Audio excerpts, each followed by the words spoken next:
मृत्यु एक ऐसा रहस्य है जिसे हर इंसान जानना चाहता है।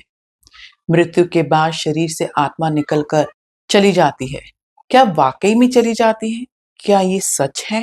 और अगर चली जाती है तो किस मार्ग से, शरीर के किस मार्ग से आत्मा बाहर निकलती है? हमारे आज के इस वीडियो में मृत्यु के बाद आत्मा कौन से चक्र से बाहर निकलती है, उसी के बारे में जानेंगे। हमारे शरीर में 7 ऊर्जा के केंद्र होते हैं और वह चक्र है मूलाधार चक्र, स्वाधिष्ठान चक्र, मणिपुर चक्र, अनाहत चक्र, विशुद्धि चक्र, आज्ञा चक्र और सहस्त्रधार चक्र। मृत्यु के पश्चात इन्हीं मार्गों से जब आत्मा बाहर निकलती है तो आध्यात्मिक और धार्मिक कारणों के अनुसार व्यक्ति के कर्मों के आधार पर ही आत्मा उस चक्र से बाहर निकलती है। जैसे अगर किसी व्यक्ति का जीवन अपने पूरे जीवन काल में केवल भौतिक सुखों को ही भोगने में लगा रहा तो उस व्यक्ति की मृत्यु के समय उसकी आत्मा मूलाधार चक्र से बाहर निकलती है। अगर व्यक्ति प्रेम और करुणा का प्रतीक रहा, उसने अपना जीवन दूसरों के लिए समर्पित किया, तो ऐसे व्यक्ति की आत्मा अनाहत चक्र से बाहर निकलती है। योगी, संत, ध्यान करने वाले लोग, उन लोगों की आत्मा सहस्त्रधार चक्र से बाहर निकलती है। इस मार्ग से अगर आत्मा निकलती है तो इसे मोक्ष प्राप्ति का भी मार्ग कहा जाता है। हमारे कर्म ही तय करते हैं कि मृत्यु के बाद आत्मा का सफर कैसा होगा। यही कारण है कि धार्मिक ग्रंथों में अच्छे मार्ग पे चलने के लिए कहा जाता है। अब सवाल होता है कि आत्मा शरीर से बाहर निकल गई, लेकिन क्या शरीर के बाहर निकलने के बाद उस आत्मा को पूर्व जन्म मिलता है, उसका नया जीवन उसे प्राप्त होता है? तो जी हाँ, उसे नया जीवन प्राप्त होता है। अपने जीवन काल में किए हुए कर्मों के अनुसार वह आत्मा एक नया शरीर पाती है। पूर्व जन्म यानी आत्मा का नए शरीर में प्रवेश करना। हिंदू धर्म, बौद्ध धर्म, जैन धर्म में आत्मा के पूर्व जन्म के सिद्धांत को पूर्ण रूप से माना गया है। आपका जन्म पहले भी हुआ है, इसके कई सारे उदाहरण मिलते हैं।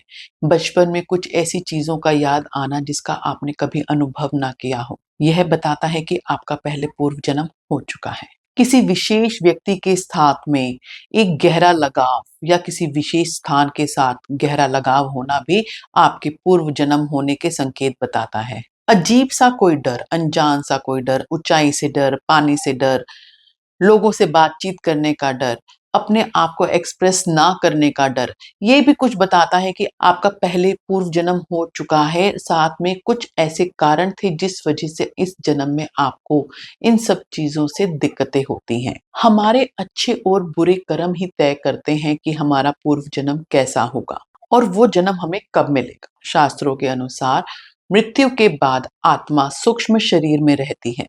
सूक्ष्म शरीर को यमलोक में लेकर जाया जाता है, जहां आपके किए गए कर्मों के अनुसार ही न्याय मिलता है। यह समय हर आत्मा का अलग अलग होता है। कुछ आत्माओं को तो उसी समय नया जन्म मिल जाता है और कुछ आत्माओं को काफी समय लग जाता है। उन्हें नया शरीर धारण करने के लिए, नया जन्म पाने के लिए कई वर्षों या सदियों तक भी इंतजार करना पड़ता है। आत्मा का शरीर से बाहर निकलना, पूर्व जन्म में उसका दोबारा से जन्म लेना, नया जन्म पाना, ये सब प्रक्रिया जो है हमारे कर्मों के द्वारा ही निर्धारित की जाती है। अगर आप अच्छे कर्म कर रहे हैं तो आपको नया जन्म अच्छा मिलता है। अगर आप ध्यान में ज्यादा जुड़े हुए हैं तो वो आपकी मोक्ष की प्राप्ति का भी कारण बनता है, अर्थात जीवन मृत्यु के चक्र से बाहर निकल सकते हैं। अर्थात आपके कर्म ही आपकी मृत्यु के बाद की यात्रा को तय करते हैं। आज का हमारा वीडियो यहीं तक के लिए है।